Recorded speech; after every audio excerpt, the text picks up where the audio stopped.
ಜಾತ್ಯತೀತ ಜನತಾದಳ ಇವತ್ತು ಕೋಮುವಾದಿಗಳ ಜೊತೆ ಸೇರ್ಕೊಂಡಿದ್ದೀರಲ್ಲ ದೇವೇಗೌಡ್ರೆ. ಜಾತ್ಯತೀತ ಜನತಾದಳ ಅಂತ ನಾನು, ದೇವೇಗೌಡರು, ಲಕ್ಷ್ಮೀ ಸಾಗರ್, ಎಕೆ ಸುಬ್ಬಯ್ಯ, ವೆಂಕಟೇಶ್, ಮಹದೇವಪ್ಪ, ಸತೀಶ್ ಜಾರಕಿಹೊಳಿ ಅವರಿಲ್ಲ. ಸತೀಶ್ ಜಾರಕಿಹೊಳಿ ಹೋದ್ನ? ಸತೀಶ್ ಜಾರಕಿಹೊಳಿ, BR ಪಾಟೀಲ್, ನಾವೆಲ್ಲ ಸೇರಿ ಜಾತ್ಯತೀತ ಜನತಾದಳವನ್ನು ಕಟ್ಟಿದೋ. ನನ್ನನ್ನೇ ಎಕ್ಸ್ಪೆಲ್ ಮಾಡಿಬಿಟ್ರು ಪಾರ್ಟಿಯಿಂದ. ಅಹಿಂದ ಸಮಾವೇಶ ಮಾಡದೆ ಅನ್ನೋ ಒಂದೇ ಒಂದು ಕಾರಣಕ್ಕೆ ಹುಬ್ಬಳ್ಳಿನಲ್ಲಿ ನನ್ನನ್ನು ಪಕ್ಷದಿಂದ ಎಕ್ಸ್ಪೆಲ್ ಮಾಡಿಬಿಟ್ರು. ಮಾಧ್ಯಮದವರಿಗೆ ನಾನು ಮನವಿ ಮಾಡ್ಕೊಳ್ತೇನೆ, ದಯಮಾಡಿ ನಾನು ಪಕ್ಷ ಬಿಡ್ಲಿಲ್ಲ, ನನ್ನನ್ನ ಎಕ್ಸ್ಪೆಲ್ ಮಾಡಿದ್ರು,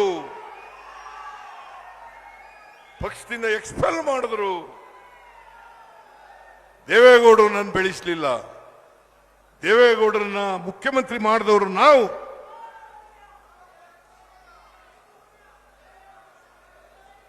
ಅದರಿಂದ ಇವತ್ತು 4-5 ಯೋಜನೆಗಳನ್ನ ಹೇಗಾದರೂ ಮಾಡಿ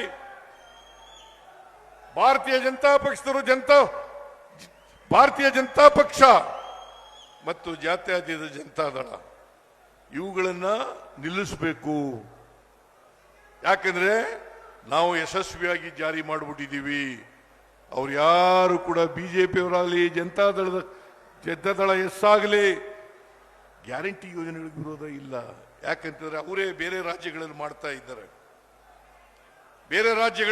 ಇದ್ದಾರೆ, ಇಲ್ಲಿ ನಮಗೆ ಹೇಳ್ತಾ ಇದ್ದಾರೆ ಹಣಕ್ಕೆ ತೊಂದರೆ ಆಗ್ಬಿಟ್ಟದೆ, ಅಭಿವೃದ್ಧಿ ಕೆಲಸಗಳಿಗೆ ತೊಂದರೆ ಆಗ್ಬಿಟ್ಟಿದೆ. ನಾನು ಹೇಳ್ತೀನಿ, ಈ ರಾಜ್ಯದ ಆಯವ್ಯಯ 3,71,000 ಕೋಟಿ, 3,71,000 ಕೋಟಿ.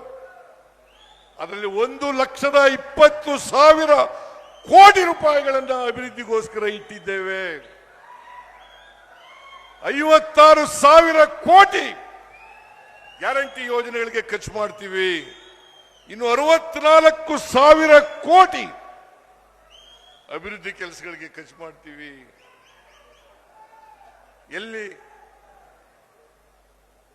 ಎಲ್ಲಿ ಹಣ ಇಲ್ಲ, ಇವರು ನೆಪ, ಹಣ ಇಲ್ಲ.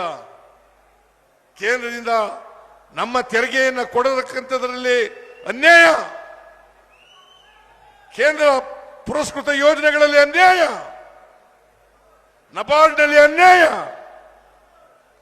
ಆ ಮೂಲಕ ಗ್ಯಾರಂಟಿ ಯೋಜನೆಗಳನ್ನು ಜಾರಿ ಕೊಡಬಾರದು. ಯಾಕಂತಂದ್ರೆ ನಾವು ಬಡವರಿಗೆ ಆರ್ಥಿಕವಾಗಿ ಸಾಮಾಜಿಕವಾಗಿ ಶಕ್ತಿಯನ್ನು ತುಂಬಿದ್ರೆ ಬಡವರು ಇವ್ರ ಮಾತು ಕೇಳಲ್ಲ.